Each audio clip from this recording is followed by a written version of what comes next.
All right. We're gonna cheers. We're here. on TV. All right. I feel so lame with the water here. You know. This is, Welcome to Founders Draw.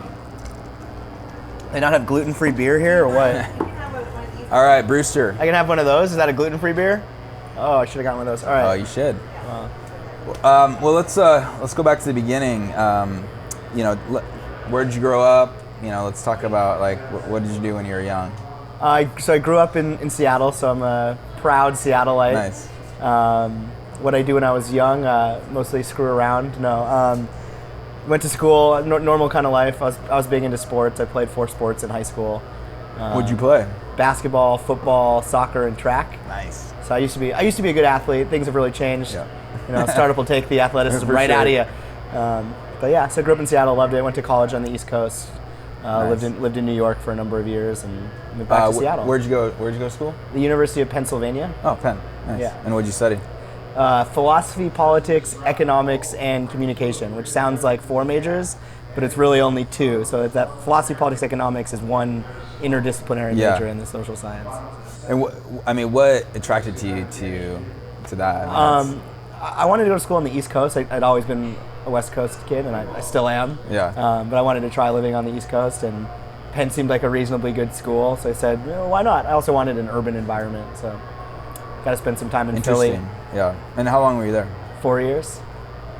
What was the most favorite thing about living on the East Coast? On the East Coast?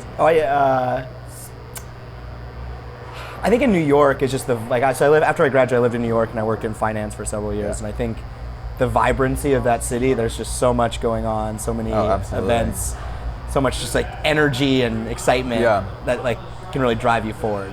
But I still think Seattle's a better place to grow a company. And why would you say that? There's a deeper bench of engineering talent here. It's obviously a lot cheaper, just from an overhead perspective. Yeah. An office, 1,000 square feet office in New York versus 1,000 square feet office in Seattle, much different. And I'm a homer. I'm just super biased to Seattle in general. Would you move back there if you had an opportunity, or let's say an investor is like, hey, we would. Yeah, I wouldn't go wherever I needed to for our company. Yeah. If that's what made the most sense. And we do have a lot of customers in New York, right? It's really the center of marketing, advertising, and commerce in the U.S., and that's the business that we're in. Yeah. So I travel there a fair amount, and if it was going to be a place to move our business, it probably would be New York. Always the Bay is an option, but I want to keep the company here in Seattle. I want to kind of contribute to the Seattle ecosystem to the greatest extent I can. So before we get into what you're doing, how did you get in? It sounds like you said you worked in finance, but how did you get into entrepreneurship, founding a startup in the tech industry in general? So I'd always wanted to be an entrepreneur, had never really been one. And one day I said, I'm not really passionate about finance. I was very successful in it, but I didn't enjoy it really. So I said, I'm going to quit my job and found a technology company because I'm way more passionate about technology. So it was very, very reckless. I was just I'm going to quit my job, nice high paying job, move back to Seattle and make this happen, knowing very little about software development, entrepreneurship, really anything, but of course thinking I knew more than I did. So that's what we do. That's what happened. Let's do it. So it was really just one dumb leap. Yeah, and did you start your first one with Joey? Yeah. Yeah. So how did you guys meet, and what was how did that go? So Joey Calkins is my co-founder, and he's the CMO at Inside Social. And we've actually known each other since we were 2 years old. No way. Our great-grandparents actually lived in apartments next door to each other in Capitol Hill. So we took swimming classes when we were 2. I saved him from drowning, so he always owed me something. Right. So when I founded a company, he's got to come with. You can be my co-founder. Yeah, and then we went to middle school and high school together, and then he was also in New York when I was, and so we both quit at the same time and moved out here. That is awesome.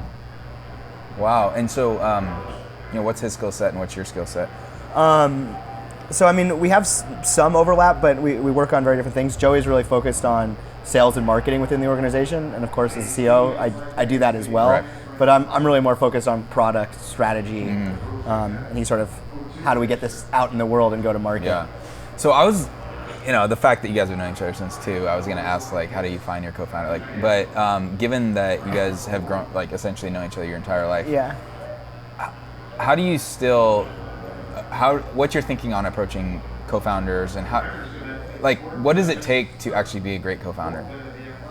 Okay, that's a tough question. I think the biggest aspect of a good co-founder beyond competency in whatever you're doing is empathy, because what you're really doing is going into this, and not to use the most overplayed cliche, but you really are going to war. Right. And the one thing that's great about doing that with Joey, someone I've known my whole life, like when you're in the bunker, I'd much rather have someone who's my friend watching my back than someone I've never met. Yeah. So I think the key in looking for a co-founder is really making sure that you do build a relationship and not just jump in, hey, you're smart, like let's go for this. You really do need to have someone who can like scream at and then hug afterwards. Right. It just, that happens. So what's interesting though is you guys have such a history.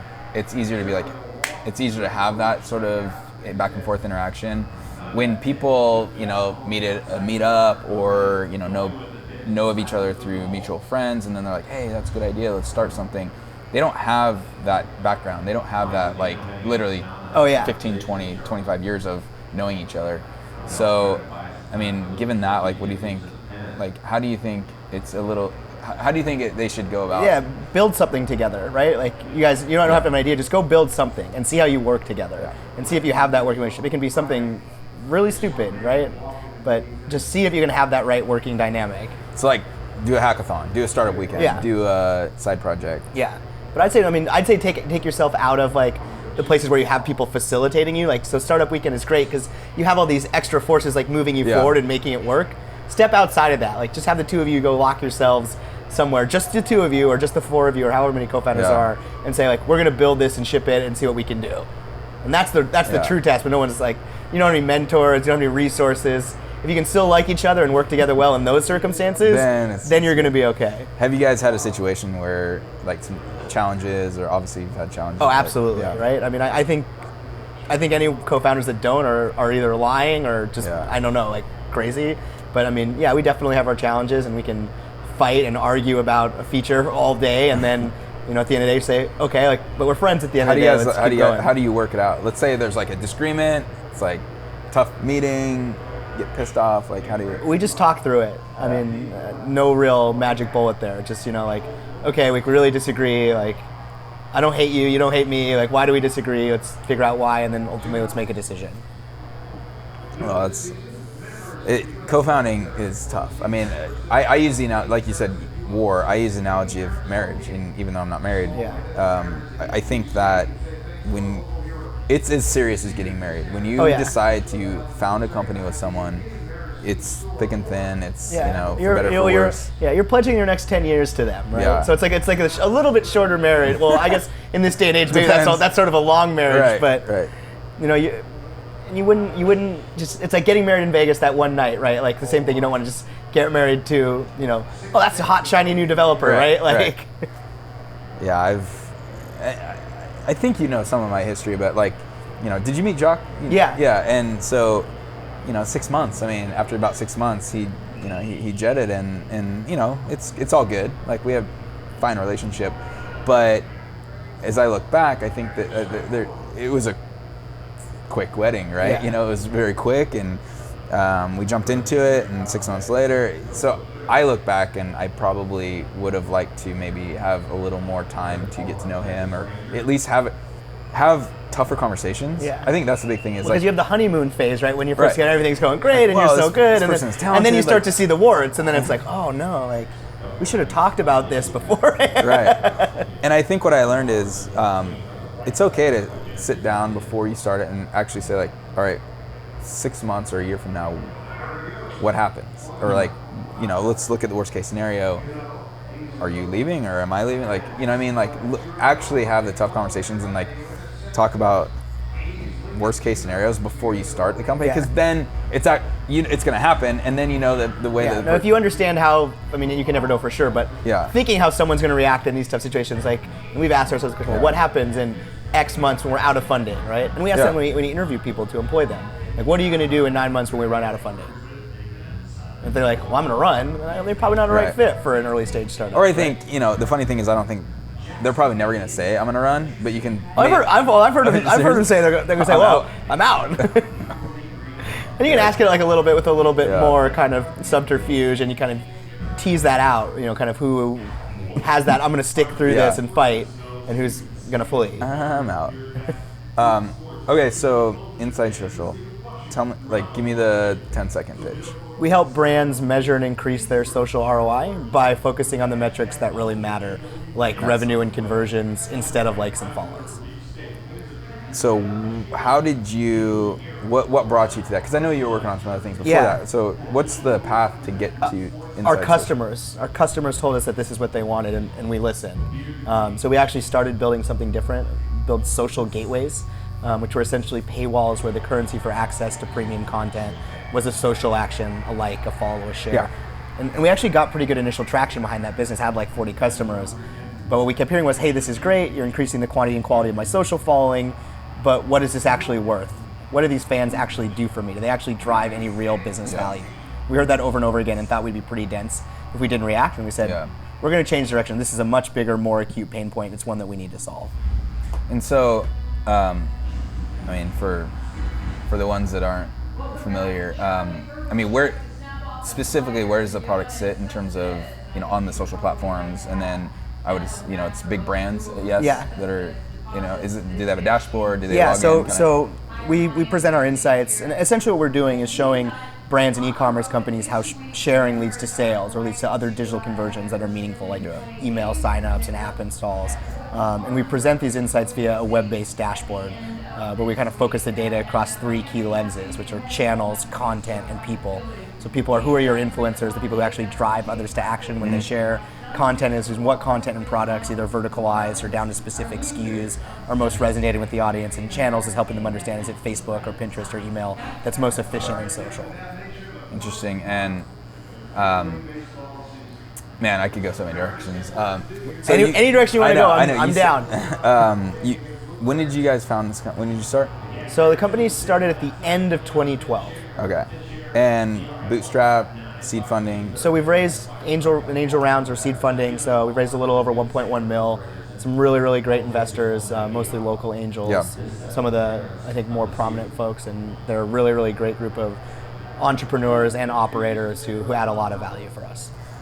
And how did you approach fundraising? I mean, because the thing is, you have an idea, you start the company, and you bootstrap, and then how did you go from idea to, you have your team, but then, even the initial seed, I don't know if you put your own money in or like, how did you start? And then how did you get, because I know you guys went through Techstars as well, so what's the path there? So we had a founding investor in Brewster Stanislaw, who kind of, when we had the initial idea, which we wrote around social gateways, was able to fund us a little bit to help us get to prototype, which was really great and sort of an unfair advantage, I think, that we sort of had there.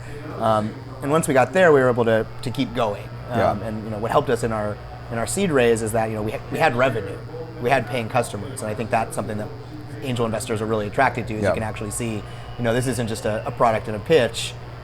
It's there are people who are actually getting real value. And how did you find those initial customers? A lot of elbow grease, working the phone, working the keyboard. We had a pretty. We have a pretty defined market of who we're selling to, so it's the Fortune 5000, it's the world's biggest brands, and then it's medium to large e-commerce companies. So, it's not that hard to create a target list for that, and sort of went through that, and then found, who in our network can introduce us. How do you, when you're a young company, you probably have an MVP. How do you convince a Fortune 5000 company to actually give you money? That's tough. Yeah, I think you have to be really authentic. You have to be really open about what you don't know. Yeah. The thing that's going to scare them off is we're a new company, but we think we know everything. Like, that's a surefire way to be like, all right, these guys don't get it. And you really have to build trust, and it's about relationships. So for us, it's demonstrating that we really are here to help you. And I mean, customer centricity is one of the core values of our company. And sales cycle takes 4 to 6 weeks in talking to these folks and helping them understand the challenges and the concerns. And they take our code and they put it on their site, and in a lot of ways that's the keys to the kingdom. So we really have to demonstrate that we are a trustworthy, good actor that's going to help you. And are you basically just saying, like, do you approach it like, let's just do like a pilot test and see how it goes? Like, what's the way to get them from like interested to in the door and close? Yeah, so I mean, we do a 1-month free trial, which we found is really valuable because a lot of what we're doing is very nascent data. So we have metrics like revenue per Facebook share, which is something like they've never seen before. I have no idea what a share is worth, right? And we find that once they kind of see those metrics in front of them, they just say, wow, this is really interesting. Like, I can use these to run my business. and then you want to pay for the service because you're already getting value from it. Interesting. And do you find that most of them are like, when they'll jump into that free trial and then they convert? Yeah, so I mean, we've had pretty high conversion rates off of trial. I think the hardest part is actually getting the trial to happen, because again, you have to deploy code on site. Yeah. You have to like make this leap and say, I want to work with this partner. Yeah. So you got that going, you had some early revenue, and then what happened after that in terms of, did Techstars happen first, or did initial, some seed capital? So we'd raised a little bit of money going into Techstars, and then we did Techstars and were able to raise more coming out of there. I know Techstars is a great platform for introducing yourself to the investment community. Help for sure. Broaden our network, got us connected with some investors I think we otherwise might not have. But I think a big misnomer about at least Techstars demo day, and I think this is true of a lot of incubators, probably YC a little less, but you don't really, it's not like you meet investors on demo day and like that's who fills out your round, right? The people who invest in you are people you've been talking to for months, right? And then demo day serves as this forcing function where they're like, I've been talking to these guys for a while, like I want to invest, but I don't have anything like pressuring me to. And all of a sudden like, oh, now they're gonna go show all these strangers that haven't been with them for all these months. I better invest now, right? Yeah. So walk me through why do you think you were chosen for Techstars? Well, I mean, I'd like to think it's because we're so talented. We're just so awesome. But I think we've built a relationship with Andy Sack, who runs Techstars in Seattle, over a couple of years, and he's been a mentor and has helped us, I think, grow as entrepreneurs. So I think he internally went to bat for us. I think Aviel Ginsberg, who's one of the founders of Simply Measured, also an informal advisor to our company, really believes in what we're doing, and he's also really involved with Techstars here in Seattle. So I think he also pushed us through a little bit. And describe your experience. It's good. I don't think it's what like anyone really expects it to be. It's only 3 months, right? And you're trying to do a year's worth of company development in 3 months. And that's like sort of crazy, because you end up like taking a bunch of shortcuts, but it really helps you like buckle down and get ready to present yourself for a raise, assuming you get yourself in the right place in terms of product and traction. And given it's like, good analogy, it's a year's worth of company development into like 3 months. What are like the 2 or 3 things that you came out like, man, we did this, and this, and that's really out of the 3 months like that? So they structure the program, and basically the first month is customer development, the second month is product, and the third month is fundraising. And we sort of went into the approach that, well, we've been building product for a while. We actually already have some customers. We're going to treat this as a fundraising exercise the whole time. Yeah, and that was some advice that we've gotten from the Techstars alumni. Is that like actually start that raise process in month 1. I'm not formally raising, but focus on building those relationships, focusing on setting yourself up to raise. And we still went through the customer development and continued to work on our product, obviously. But I think that was the big thing that Techstars is trying to teach you, is that fundraising is a function of scarcity and urgency. So you need to both create a real reason for people to invest now as opposed to invest in general. And you have to show them that this is a scarce resource. The opportunity to invest in a company like ours is not one that you get every day, and you should take advantage of it. So I think that's the biggest challenge. Like, if founders are going to raise money, a lot of them are just like, especially if it's the first time, like, man, it's a really nuanced process, right? And I think what you're hitting on is you have to create a scarcity about it. You're not going to get this opportunity again. You know what I mean? So how did you go about that? How did you create the momentum and the scarcity? So the momentum and scarcity, that's just out there working with customers, right? Like, you really want to show that you're picking up market traction, and so people are going to fund you just because of that traction. And then with investors, it's really about kind of holding their hands and walking them across the finish line in a lot of cases. Showing, and once you kind of start rolling, right, then it goes a lot faster. And for us, we were saying, we're going to go up on demo day. Like, we have great metrics, we have great customers. Like, people are going to want to invest in us, and we'd rather you invest in us because we know you, we like you, we've worked with you, and you've helped our company as a non-investor. So those are the type of people who we really want to get involved. And what do you usually look for in an investor? Someone who's more than just a check, right?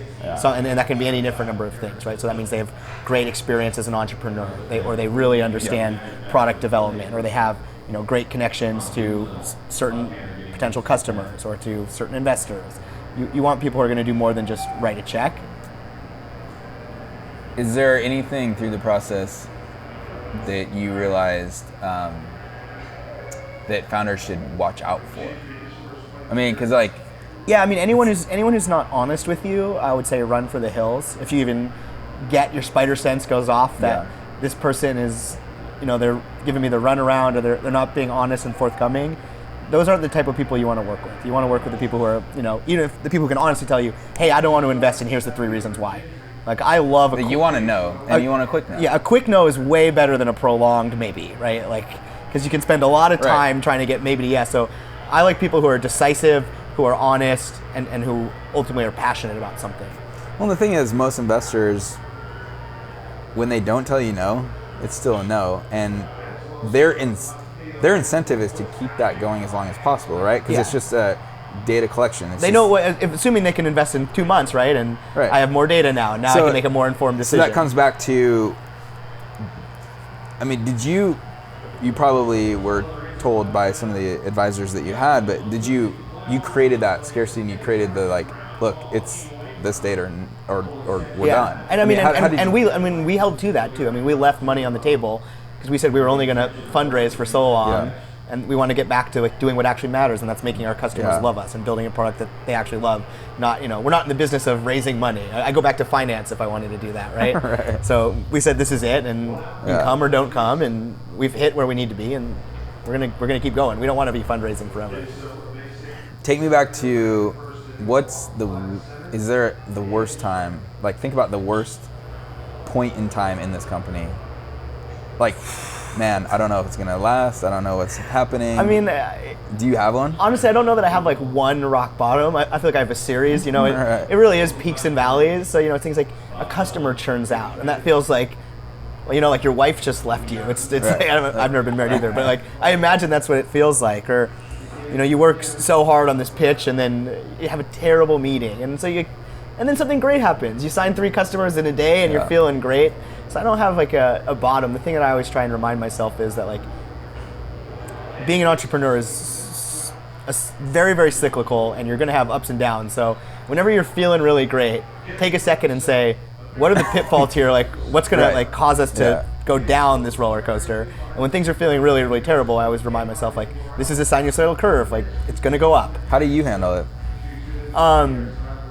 I think it takes some amount of just crazy to be honest. I mean, for me, I'm like a permanent schizophrenic in that I know that the odds are that we're going to fail as a company. That's just the truth of startups. At the same time, I'm 100% sure that we're going to succeed. And so that sort of mental dichotomy of knowing the reasons why we're going to fail and understanding what those pitfalls are so we can try and approach them while just still being irrationally optimistic that we're definitely going to succeed is an interesting mental balance.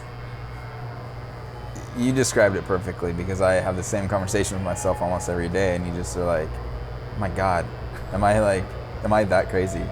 And it's a joyous experience. At the same time, it's almost like, you can wake up and you're like, man, you gotta be kidding me.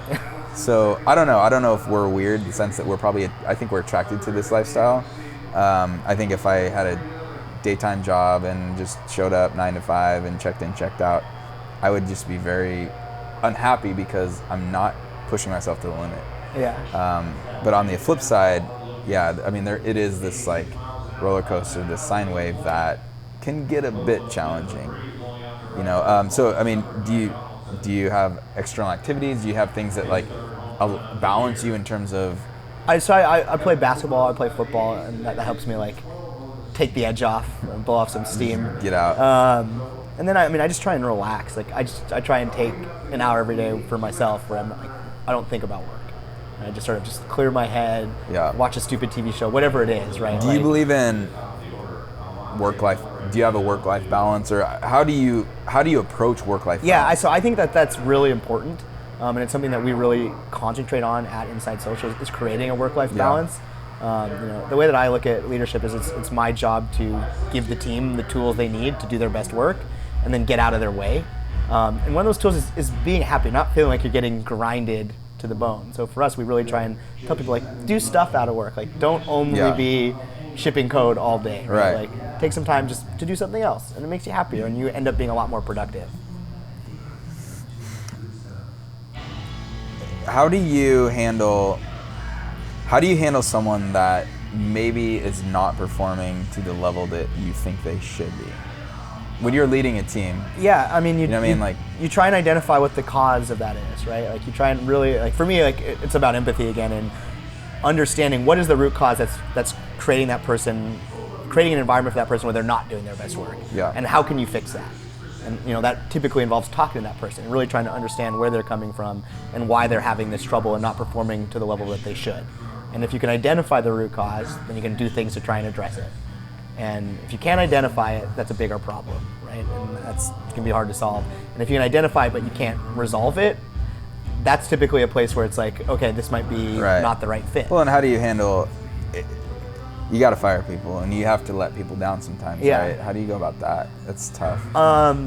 It's really, really difficult. I mean, anytime you fire someone, you think, like, this person has a family, this person has a mortgage, they have rent, they have car insurance, and and me, like, I don't ever, like, just personally, outside of just being an entrepreneur, like, I never like telling anybody, like, to make them sad. Like, I feel terrible. I just am that kind of way. Like, I don't want to tell you anything that's going to make you feel really bad. But at the same time, you have to do what's right for the business and for the other members of the team and for your investors and for all of your stakeholders.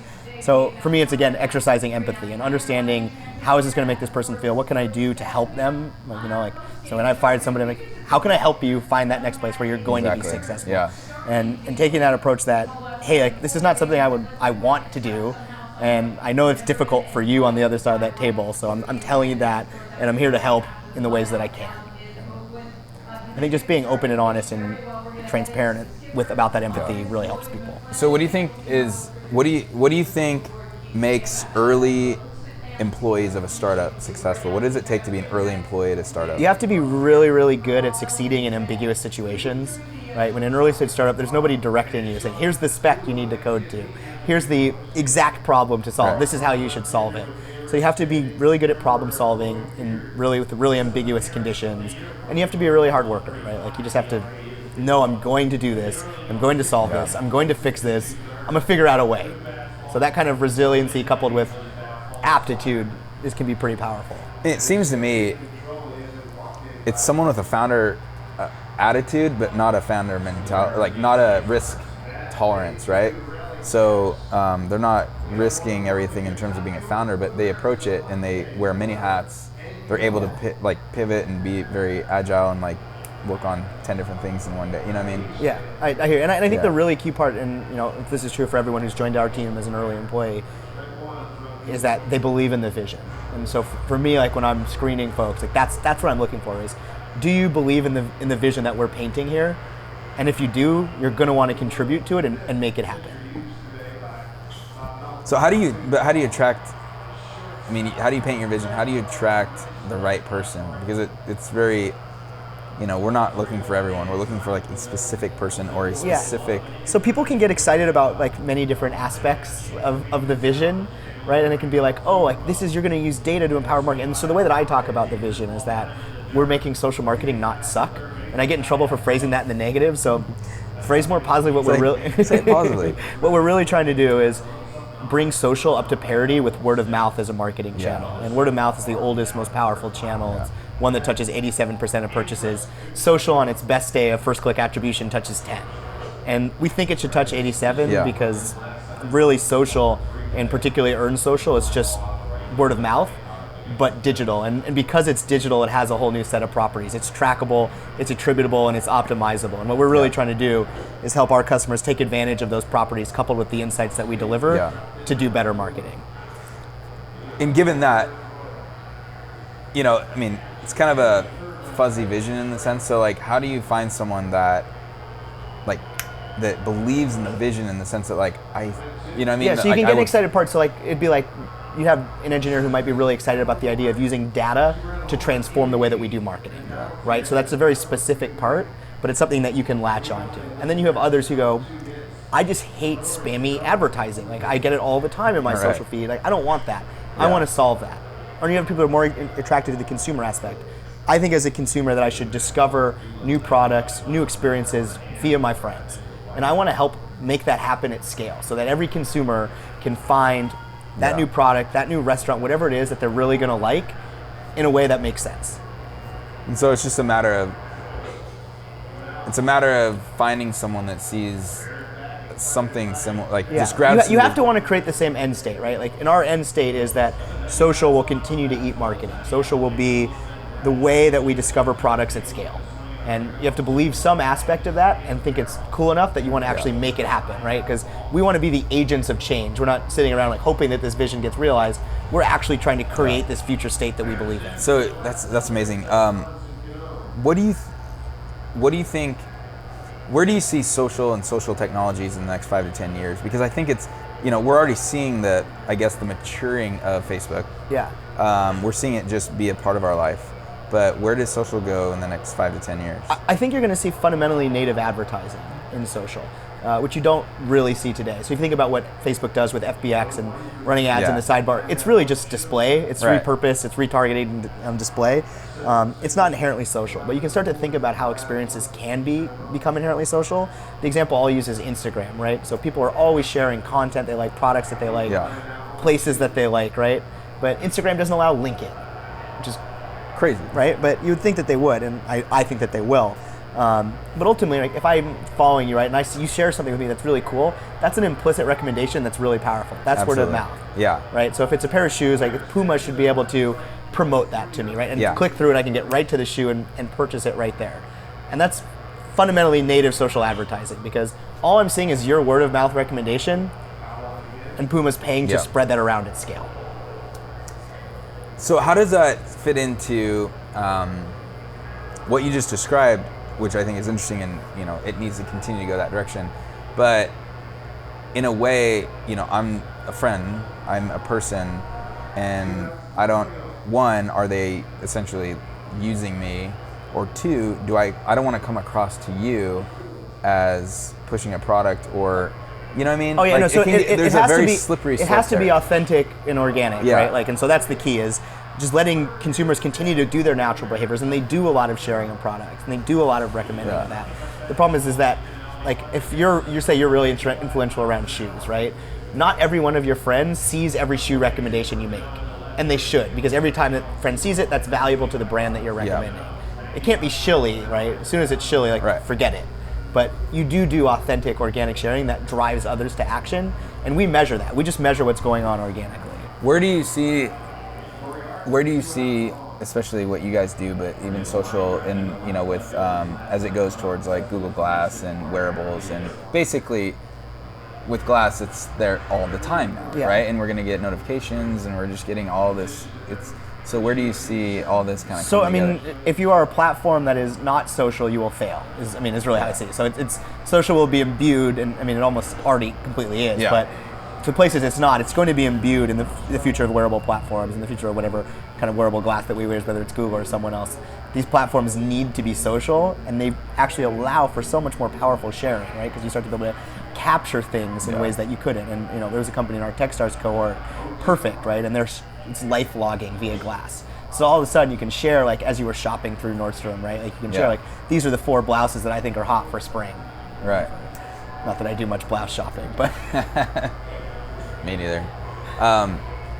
What are you fearful in that space? What scares you in terms of wearables and like just technology just sitting in front of our face 24/7?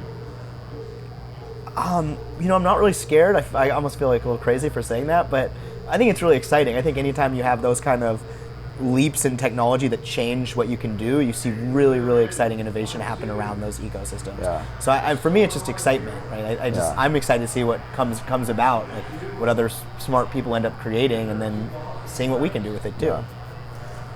I'm a little, I guess fearful is the word. I'm a little concerned about how, like, the way that technology might get in the way of this. Like, I think the human-human communication and the way the connection, I really love this and I appreciate it. And the fact, if we're wearing something, maybe it's just going to be more like put down your glasses when you sit down across the table from someone. I can see that, but I'm just concerned that the whole notification and the whole distraction literally will start messing with people's minds, in the sense of like the way that we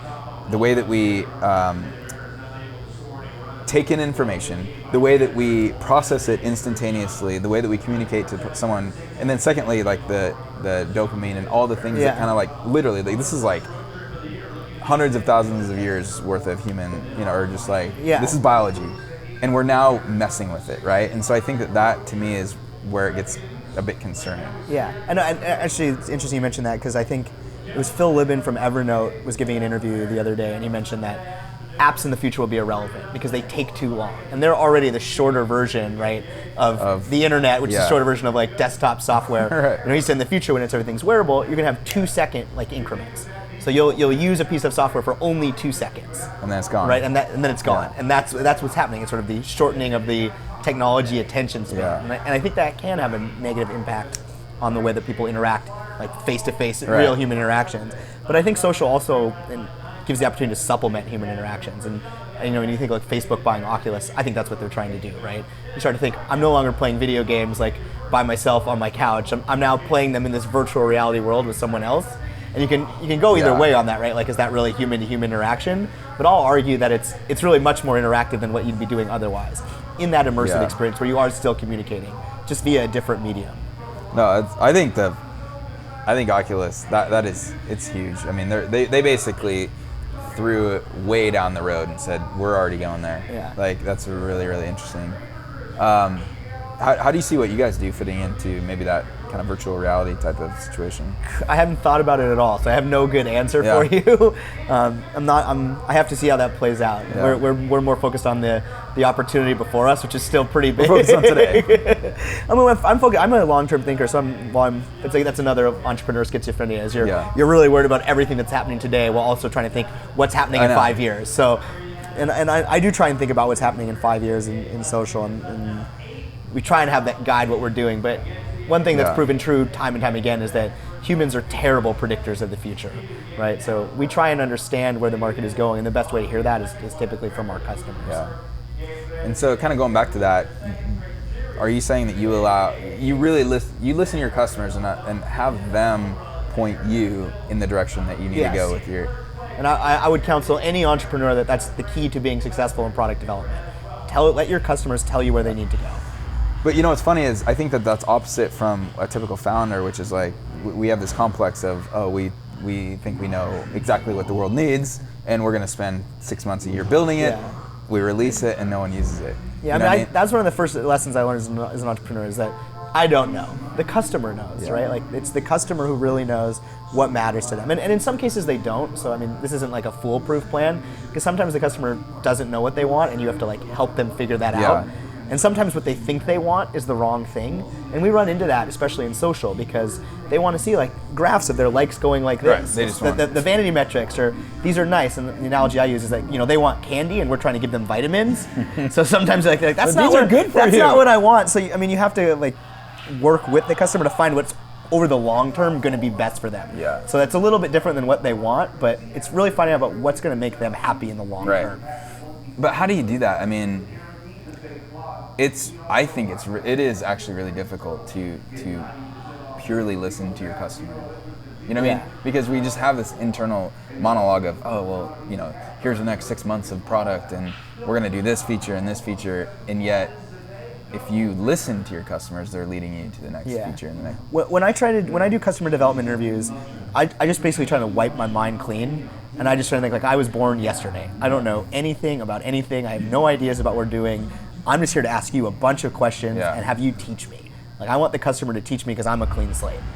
And when I do it like that, like, I don't have anything to say. I have nothing to push. I have nothing to sell. I don't even have any ideas, right? Like, I'm listening to you, and I'm just trying to tease out as much information that you may not even thought about before. And that's something that was really interesting that happens in customer development interviews, is you'll pull an insight out of the customer that's something they've never thought of, and they'll say to themselves, whoa, wait a minute, what if we can, and then they have to find an application in their business. And those are the really cool moments, the serendipitous moments when you do customer development. They're like, that's important. And so how do you handle the Steve Jobs quote where he's just like, I mean, what is it? If the customer already knew what he wanted. Yeah, I mean, so there are visionary founders like Steve Jobs that can call the market and build a product that the whole world is going to love. I'd say those people are 1 in a trillion, right? They're just not. I mean, a surer path, and I mean, great, I would love to call myself the world's greatest visionary in social. I'm not. I think I'm smart about social. I think I'm a thought leader, but your customers can help you be visionary. You can shape a vision out of what is important to your customers. Yeah. And I think it's, I mean, Jobs quotes like are here and there, right? But I think the wisdom is, it's allowing them to bubble up like perspectives about your specific target market, your customer. Like they're bubbling up things that we have no clue about, right? They're using the product. They're solving their problem. We're not.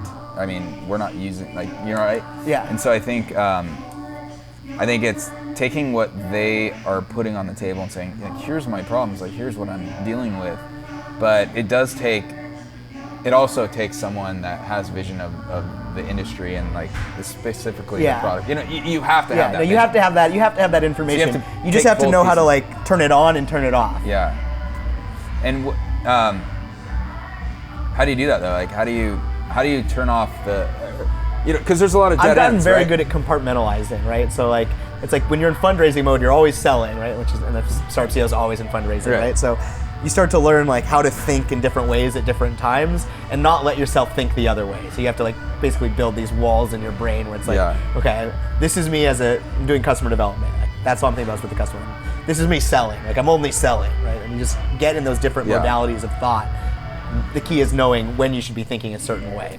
Well, and because like customer development and fundraising are a lot different. Yeah. Right? And you're looking for different trigger points. You're looking for a different answer. So how do you separate those and how do you approach them? Possibly at the same time. Yeah. Almost concurrently.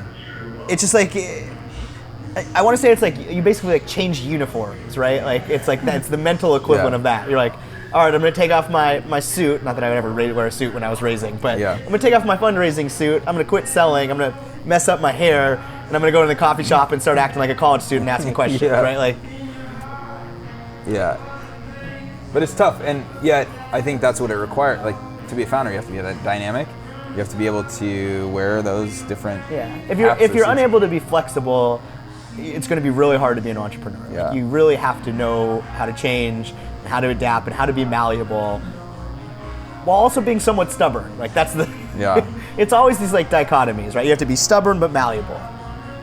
Have you seen people, other founders or other entrepreneurs that you're like, oh no, they're not. Like, dude, you need to go back to getting it. You need to go work somewhere else or whatever. Like, yeah, no, I mean, I honestly believe that anyone can be an entrepreneur. So I've seen people who I don't think that they're approaching entrepreneurship the right way, and I would never tell them like go back to your date. Like, what I would say is like, okay, here are some things I think you're approaching in the wrong direction. If you want my feedback at all, if you don't, like, I'm not here to tell you how to live your life, right?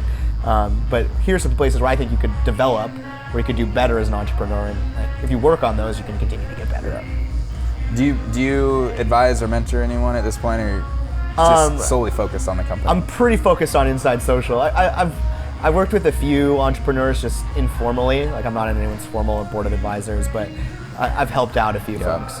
And do you have mentors yourself? Yeah. We have a great pool of mentors and advisors. That's one thing also that Techstars was really helpful with, is kind of improving that network. But we've been really fortunate just from the beginning, having seasoned people who liked what we're doing and wanted to help us, and have been really valuable. And what do you look for in a mentor? Is there things that you say, look, help me with this, hammer me on that? Yeah, I think they have to believe in you as an entrepreneur. They have to have some subject matter expertise that's relevant to what you're doing. And they have to be able to be forthright and honest in their communication. It needs to be someone who you can have that dialogue and say, right, like, why are you positioning the business this way? Like, it doesn't make sense, and let me tell you the reasons why. They have to be able to tell you that, right? And you have to be able to accept that. Yeah. And the truth is that you're going to get a ton of feedback in your business always. And at the end of the day, you take all that feedback, you throw it in a blender, you toss out the 95% of this stuff that doesn't work for you. You take that other little 5% and you blend it around, the stuff that actually fits with the way you feel, and you take that. How do you handle it's mentor whiplash, if you want to call it that, where it's like you could meet with 3 or 4 different people in a week and they could tell you 3 or 4 different things. How do you take all that in and blend it together and come out with your decision? You take information as it comes. You try and process it, examine it, and see what sticks with what you truly believe in. Now, that doesn't mean like someone says something that's contrary to what you think at that moment, so you throw it out. Yeah. You take the time to actually think like, why do I think this way? Why do they think this way? And there is no right answer, but how do I consider the way I'm approaching this problem? And maybe it is wrong, and maybe I need to evaluate the way that I'm thinking about it. And at the end of the day, 95% of the time you say, I'm going to stick with this. And the other 5% you say, no. Well, in reality, it's inputs, right? Like Yeah. you're taking inputs from different perspectives, and you are, what I appreciate is, I use the analogy of like, it's like a cube, right? And you know, if I'm looking at this side, you're looking at this side. And there's sometimes it's hard for me to turn it, right? So for you to say like, dude, it's green over there, and I'm looking at like blue. You know? We're not seeing eye to eye here. Well, no, it's blue. But that to me, you take all that in, and then you're able to, at the end of the day, you have to make the decision, right? And I think, you know, I guess the direction I'm going now is, it's pretty difficult, being the leader of your company, at the end of the day, you have to make that decision, right? And so how do you handle taking all the input in and then saying, oh, okay, we're going that, like, this is the road we're going down? That's tough. Yeah, I don't know if I have like a good like formula for it. I mean, I just try and get all Is of it the... more, are you saying it's more instinct? It's somewhat intuitive, but like I just try and get all of the information down. I'm like, all right, what are all the inputs that I have, right? Like, I'll write them down and I'll look at them and I'll start crossing out things that I don't think make sense. And then distill it down to what I truly believe in and make a decision based on that. It's tough. I mean, in the end of the day, in a way, it's like, well, we're gonna go we need to go one direction, so we have 5 options. We'll go this way. But at the end, also, it's like, I think part of it is not getting frozen in, you know, like a decision, right? It's like you have to at some point make a decision. Well, yeah, it's definitely difficult, but I think that's one of the core competencies of being an entrepreneur. Entrepreneurship and a startup is really just a series of difficult decisions with incomplete information, and you just have to continually make them, and the faster that you can make them and the faster you can learn from the ones you made wrong, the higher your chances of success. Absolutely. No, absolutely. I mean, I think you were just, earlier we were talking about how, like, even how everything's just going to be shortened, right? In terms of social interactions and all that. Like, the same thing with entrepreneurship. Quick decisions shorten the time from making a decision to learning or the output of the result, and then evaluate and then change if you need to or whatever, right? So it's like, right, just making as fast of decisions as possible. You have to be comfortable with the fact that there may not be a right answer, and that you may not have the time to get to the right answer, to do the examinations you need. So you just need to go with an answer. And answer it, and then act. Yeah. And then learn, right? Like, but if you don't do anything, paralysis by now, you're not going to learn anything. No. And then you can't get better. No, I think that's the biggest mistake, and I've seen it in my life as well. Sometimes where if you just grind on a decision or an issue for longer than you should, like, that is the most detrimental thing. Like, inaction is the worst thing. Yeah. You take an action, obviously you have to weigh the risks and the benefits, but once you take an action, then you can, like, what happened? Okay, like, I need to change this way, I need to do it that way. Yeah. But doing nothing is just wasting time. Well, I mean, it's like, what's it, Yogi Berra? You miss 100% of the shots you don't take, or right. I don't know. Whoever says that one, but you got to do something. Cool. We're about ready to wrap up, but what's next for you guys, and what's next for you personally?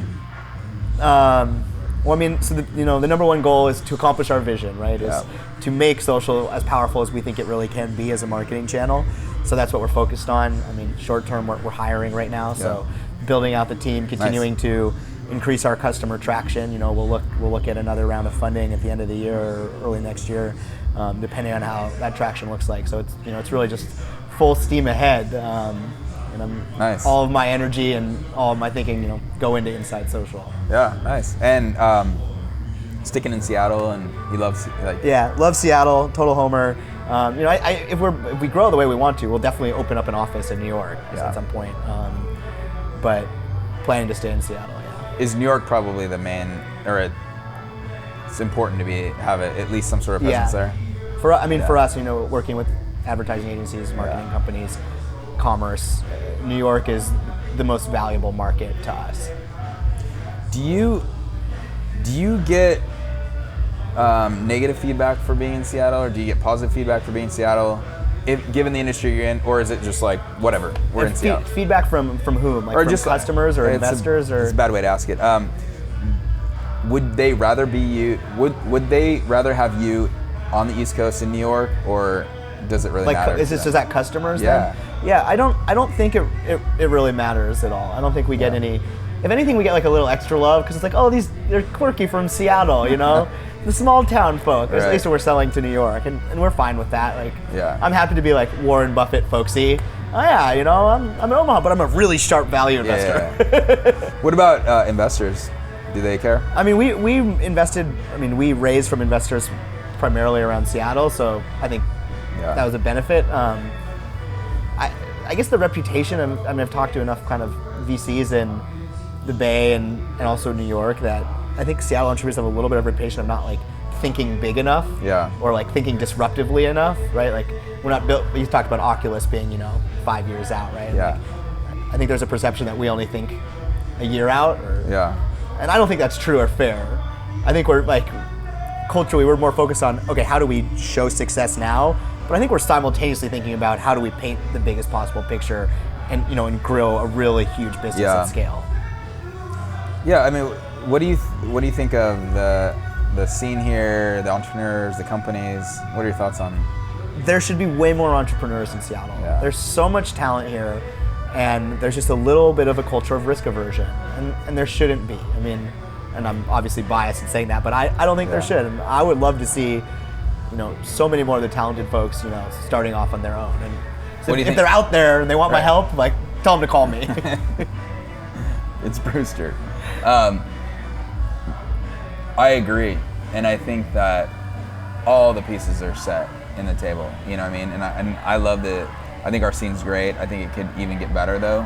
I think there needs to be a more thawing of the the capital needs to be a little more available. But I mean, there's a huge opportunity. Unfortunately, there's a lot of engineers, whether they work at big tech companies here locally, which we know who they are, that are just, I think, so hungry to jump on a team like a size of yours, where it's funding, so they have a job, they get paid, but they're doing something really exciting, and it's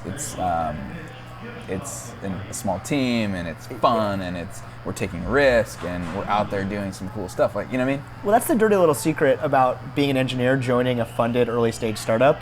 It's like perceived as very high risk, but really it's no risk, because they can come, work for a year, learn a ton, have a ton of professional development. The company fails, Microsoft, Amazon, whoever, is going to take you back at 2 levels higher. I know. So for early stage engineers, like, there really isn't a risk. That's what I'm, out telling folks is like, you don't have to come work for me, but go work with somebody, because if things go wrong, you can head right back to Amazon, and they're just going to pay you 1.5x what they were paying you, and you will have learned so much. No, that's a good way to approach it. Cool. All right. Well, thank you, man. Are we good? It was awesome. Yeah. Thank you, Brewster. I appreciate it, and I'm sure I'll be seeing you around. Absolutely.